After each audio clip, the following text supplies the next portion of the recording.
Justine, it's not what you think.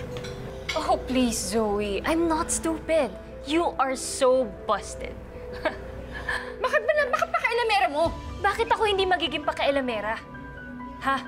Pinalabas mo sa aming lahat na wala kayong something ng taong to. Pero turns out, niloloko mo lang pala kaming lahat. You're dating the star witness sa pagpatay sa lolo ko. Sa lolo natin. So bakit hindi ko bibigyan ng mali siya, ha? Sinabi ko naman sa'yo, di ba? I am not dating him. Hindi ako naniniwala sa'yo. Because you're a conniving, manipulative liar. Bakit ba hindi mo ako pakinggan? Pakinggan mo muna ako so you can stop with your pathetic, delusional accusations. Hilig mong umipal eh.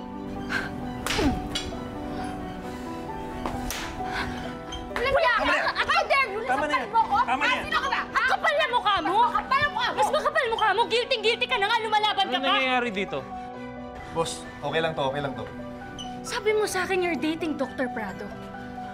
Pero turns out, siya pala yung kinikita mo! Sinungaling ka kung wala ka talagang tinatago. Eh di sana hindi ka nagsinungaling! Dahil alam ko ganyan ang magiging reaksyon mo. Alam ko maling makipagkita sa kanya. Kasi ayan, pagdududahan niyo ako. Pero Justine, it's not what you think.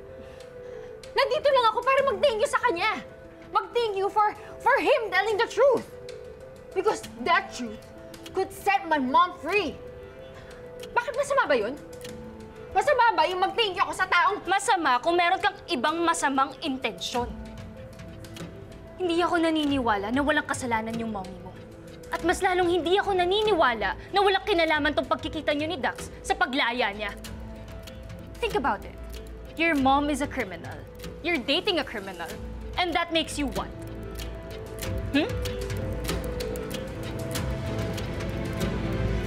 What? Alam mo ito, matagal na ako nagtitimpi sa'yo, ha? Matagal na rin ako nagdududa sa'yo! Tama na yan, Justine. Nagsasabi ng totoo si Zoe. Nagpapasalamat lang siya dahil nagsasabi ako ng totoo. Kayong dalawa, ang kakapal ng mukha nyo na pinagpipilitan nyo yung alibay nyo na wala namang kwenta. Di, huwag kami niwala. Alam mo, wala namang may paki sa opinion mo. Ah, talaga? O di sige, hintayin mo yung sasabihin ni Annalyn at ni Tito RJ once na nalaman niya na kinikita mo tong taong to. Tingnan natin.